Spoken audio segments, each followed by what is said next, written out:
Here's 13 lessons from 13 years of creating, producing, touring, and teaching music. I'm Shachar. I've been an electronic music producer for more than a decade now. I was fortunate enough to travel with my music all over the world, play shows and festivals. Now I have my own music academy. I made music for psychedelic therapy, VR experiences, and mainly for dance floors of electronic music festivals. In the last few months since I started my music academy, I started really synthesizing my ideas over this whole music thing. So here's an accumulation of the best lessons that I can give you. Let's get straight into it. 1. Use samples and presets from day one. I know at the beginning it's really exciting. As soon as you start learning about synthesis, you're like, I'm gonna synthesize a flute, a ball hitting the floor, a knock on the door, a guitar from scratch. It is a whole world and it's awesome. But one of the biggest things that happen when you learn something, especially when it's pretty complex, is that you can get frustrated pretty fast. If you wanna have more fun as you create and as you get into this music thing, take sounds from the artist that you want to sound like. I tell that for all my students. Buy a kick sample. Someone that's been doing it for 10 years or 20 years will have a better kick drum than what you're going to synthesize, even if you just watch a tutorial about kick 3. It's just like that. They have ears and skills that you don't have yet. I know it feels like cheating at the beginning, but if you wouldn't treat it like cheating, it wouldn't be. It's actually gonna make you learn way faster. Buy samples, buy presets, and start reverse engineering them if you want to learn more. Instead of you going from blank canvas to try to create something,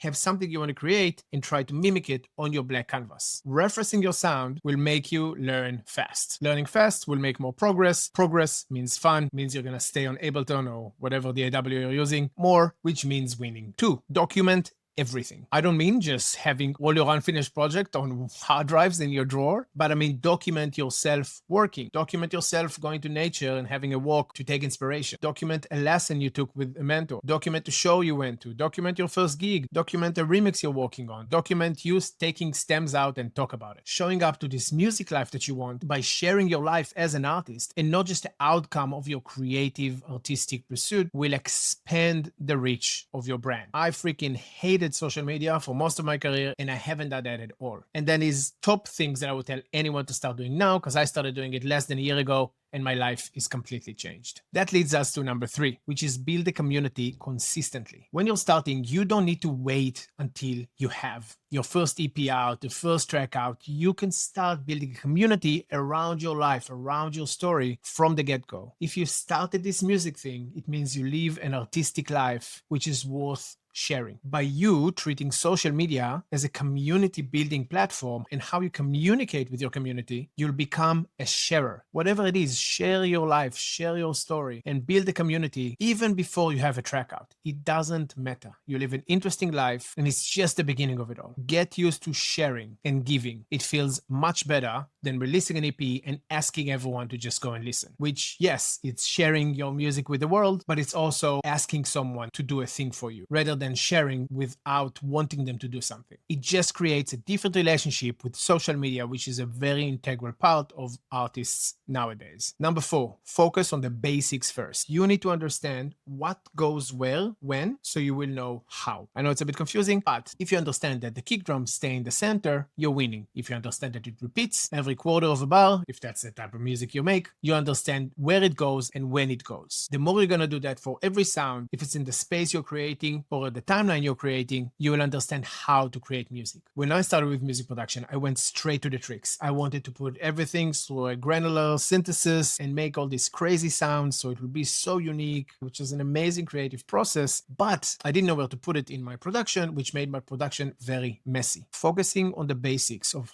how a track is structured, of what goes where in the EQ and in the space you're creating is the first thing I would focus on, and I would stay there for a while. I didn't do that and it made my process way longer. And that leads me to number 5. Mixdowns are overrated. Storytelling is where it's at. When I got introduced to the music that actually made me start making music, I did not know anything about what quality is. It didn't matter. There's music that was to my liking and I went with it. I just liked it. Fast forward a few years and those people that I looked up to are really good friends of mine. I know how their projects looked a few years ago. That was not a good mixdown compared to what mixdowns can sound like now. It doesn't matter. That music changed my life because the story was there. As a listener that experienced music, not as a music producer, as a listener, it transformed me, which is kind of what you want your music to do anyway. Of course, I'm not talking about not caring about the mixdown at all. Again, you need to know the basics of what goes where when, but without a good story, It doesn't matter how good your mixdown is, because it would never move people to the amount that you want them to move. 6, should probably stop with the hand signals because there's 13 and I wouldn't be able to do that.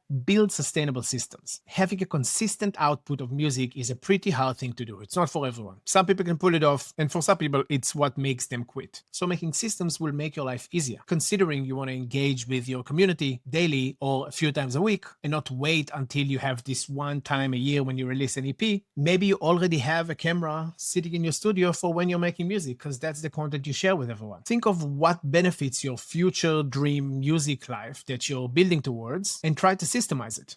Another example is every 1 hour, you have 5 minutes of stretching, doing sports and whatever it is when you produce music. That's a really good system to stay healthy, because we're sitting all day and that's worse than smoking, I think. I don't know if that's true, but I saw a TED talk about it. You can do Mixdown Thursdays or have a template in your Ableton already ready to go whenever you have time to make music. Systemizing is amazing because time is very scarce for all of us, and systemizing for sustainability, making your decisions from there, will help you play this game for long, because it is a long game to play. Having a music career takes years. It's not months, it's not a year, it's years. Which leads me to number 7. Protect your ears. I'm not gonna get into it too much, but get some earplugs in you when you go to shows. Don't walk too loud. I like to blast my speakers as well when I really want to feel the thing that I'm working on, but I do that every once in a while. When I work with headphones, when everyone's asleep in the house, I don't blast too much. Even though I really want to, I don't, because again, I need a sustainable way of living this music life. If you're into protecting your ears, I highly recommend doing custom earplugs. I have a pair of those for more than a decade now. They're great. It's a really good investment considering you're going to do this for years to come. Number 8, create like a child, edit like a scientist. I think it's a quote from Tyler, the Creator. I think he said that, but I freaking love that. I feel like a lot of musicians are actually learning music production very slow because they kind of get stuck on the music production, on the skill of synthesis and sound manipulation, which is awesome. It's what I got stuck on as well. I completely understand it. But from where I'm standing now, I think the skill that would actually move the needle forward faster is to learn editing, because that's more skillful. Obviously, each person is different, but considering you're going to create like a child, no matter what, you are going to create music, you're going to experiment and touch all the knobs and twist them, you would not stop doing that. The skill you actually want to focus on is edit like a scientist. It's actually going to get you to understand what a good decision looks like. Because in the end of the day, music production and music overall, it's about making good decisions. Because you can make all the craziest sounds in the world, and if you don't know, again, what goes where when, the music will probably be too complicated to consume. I start almost every track of mine with this ceremony of randomization, where I let a bunch of parameters just go wild, I tweak some knobs, and I make some sounds, and at some point, those sounds give me my one hook, or a few phrases of sound design that kind of talk to each other that make a unique sound for that track, and it all comes from randomization. So I guess that's 8.2. Invite randomization to your creative process and let it do what it's going to do. In that way, you create like a child, and then you get to edit like a scientist or like a professional musician. Number 9, don't do this alone. You're going to be alone a lot. It's going to be you in front of your speakers in your studio alone a lot. I'm not talking collab with other artists, even though also kind of talk about that, but I mean join a community online. Talk to other people. And another big thing is don't release alone. Release with a label. Join a group of people that are into the same thing that you're doing. It's gonna feel so good. And also, if you're releasing alone and you're not a social media beast, it's probably not gonna go that far, which is fine. It's hard.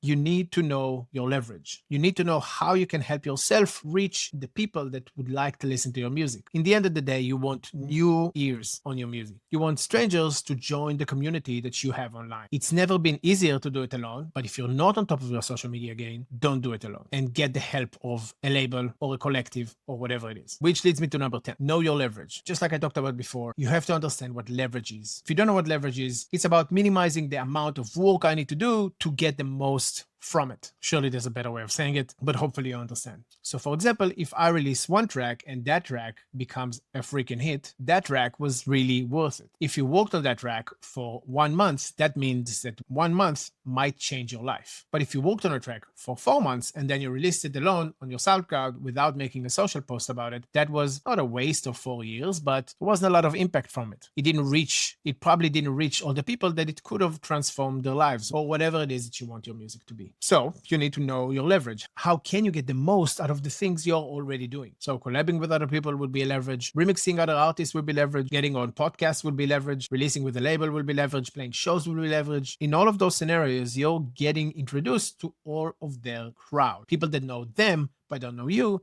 and now they will know you. So when you enter the world, there's more chance of other people entering your world. It's a big topic. It's probably all I'm going to talk about in this video. There's 3 levels of leverage, and I'm just going to put a video that I made already about leverage for musicians in the description if you want to check it out. 11, consume business content. For me, it was the actual unlock in my career to start listening to some business people that had some really good philosophy about life, and they explain business concepts very well. You probably don't need another tutorial about music theory. You probably don't need another tutorial about sound design. But if you want to make a living from your music, you need to understand how you make a business. Because if you want to make a living out of something, that means you need to sell something to make money. If you need to sell something, you need to know what the heck it is that you're doing. I have a bunch of videos about that in my channel. Go check it out. But I highly recommend listening to business content. Understanding concepts like leverage, like time freedom, like market product fit, marketing, branding, all these type of stuff that feel a bit weird for you to do, but are necessary for you to understand. In my content, I try to translate what those guys are saying and bring it to the music industry world in a way that would still make sense for both worlds. But if you'll go and see it, maybe you'll translate it differently and something will actually unlock in your head better than how I can translate it to you. Seriously changed my life. I know it's cringe. I know it's not what you signed up for, all the things you can tell yourself. But if you want this to bring income to your home and pay for your son's university or whatever you want to do with your money, you need to understand that you're selling something to strangers, and there's a method of how to do it. You'll probably find out that there's better ways than selling a track for $2 every once in a while. Again, I have a bunch of videos about it in the channel. Go and explore. If you have any questions, talk to me in the comments. I'm here to help. Number 12.